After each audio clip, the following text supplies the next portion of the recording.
شروع کرتا ہوں اللہ کے نام سے جو بڑا مہربان نہایت رحم والا ہے۔ سوداگروں کا ایک قافلہ بغداد کی طرف جا رہا تھا۔ ان کے ساتھ ایک نوعمر لڑکا بھی تھا جس کو اس کی ماں نے کچھ ہدایت دے کر اس قافلے کے ساتھ اس لیے کر دیا تھا کہ حفاظت کے ساتھ یہ اپنی منزل پر پہنچ جائے اور دین کا علم حاصل کر کے اللہ کے بندوں کو اللہ کی ہدایات اور روشنی دکھائے۔ قافلہ اطمینان سے چلا جا رہا تھا کہ ایک جگہ کچھ ڈاکوؤں نے اس پر حملہ کر دیا۔ قافلے والوں نے اپنا مال و اسباب بچانے کے لیے بڑی چالیں چلیں کہ کسی طرح ان ڈاکوؤں سے اپنا کچھ مال بچا لیں، لیکن ڈاکو نہ ان کی چالوں میں آئے اور نہ ان کی رحم کی اپیلوں سے ان کے دل پگھلے۔ قافلے کے ایک ایک آدمی سے انہوں نے سب کچھ چھین لیا۔ ڈاکو جب اپنا کام کر چکے تو ان میں سے ایک نے اس نوعمر غریب اور پریشان حال بچے سے پوچھا، کہو میاں تمہارے پاس بھی کچھ ہے؟ نوعمر لڑکے نے کہا، جی ہاں میرے پاس 40 دینار ہیں۔ ڈاکو نے کہا، تمہارے پاس 40 دینار ہیں؟ ڈاکو کو یقین نہ آیا کہ اس خستہ حال اور غریب کے پاس بھلا 40 دینار کہاں سے آئے، اور اگر ہوتے بھی تو یہ ہمیں کیوں بتاتا۔ ڈاکو نے سوچا اور اس عجیب و غریب لڑکے کو اپنے سردار کے پاس لے گیا۔ ڈاکو نے سردار سے کہا کہ سردار اس لڑکے کو دیکھیے، کہتا ہے کہ میرے پاس 40 دینار ہیں۔ سردار نے لڑکے سے پوچھا، میاں صاحبزادے کیا تمہارے پاس واقعی دینار ہیں؟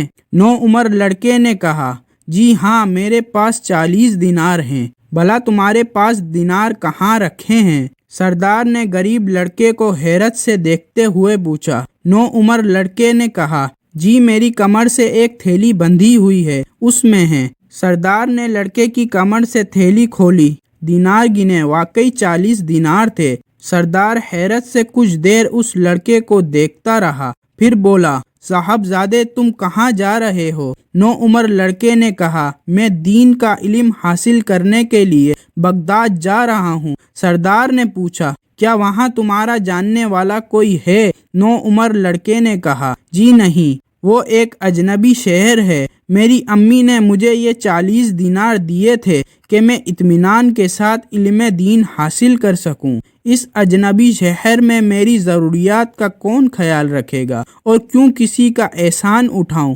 سردار بڑی دلچسپی اور حیرت کے ساتھ نوعمر لڑکے کی باتیں سن رہا تھا۔ اس کی سنجیدگی بڑھتی جا رہی تھی۔ وہ سوچ رہا تھا اس نوعمر نے یہ رقم چھپائی کیوں نہیں؟ اگر یہ نہ بتاتا تو میرے کسی ساتھی کو گمان بھی نہ ہوتا کہ اس پریشان حال مفلس لڑکے کے پاس بھی کچھ ہو سکتا ہے۔ اس لڑکے نے یہ کیوں نہ سوچا کہ میں ایک اجنبی مکان پر جا رہا ہوں، میرے مستقبل اور تعلیم کا دار و مدار اسی رقم پر ہے، آخر اس نے یہ رقم چھپائی کیوں نہیں؟ بچے کی سادگی اور سچائی نے اس کے ضمیر کو جھنجھوڑنا شروع کیا اور اس سے پوچھا، صاحبزادے تم نے یہ رقم چھپائی کیوں نہیں؟ اگر تم نہ بتاتے اور انکار کر دیتے تو ہمیں شعبہ بھی نہ ہوتا کہ تمہارے پاس بھی کوئی رقم ہو سکتی ہے۔ نوعمر لڑکے نے کہا، جب میں گھر سے نکل رہا تھا تو میری ماں نے مجھے یہ نصیحت کر دی تھی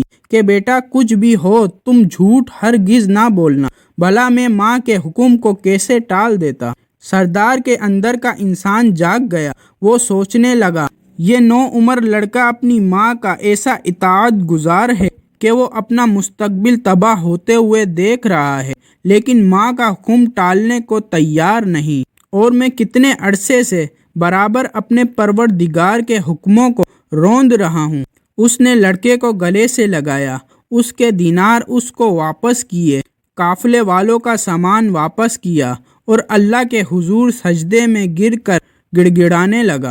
سچے دل سے اس نے توبہ کی اور اللہ کی رحمت نے اسے اپنے آغوش میں لے لیا۔ یہ ڈاکو پھر اپنے وقت کا ایک زبردست ولی بنا اور اللہ کے بندوں کو لوٹنے والا، اللہ کے بندوں کو دین کی دولت تقسیم کرنے والا بن گیا۔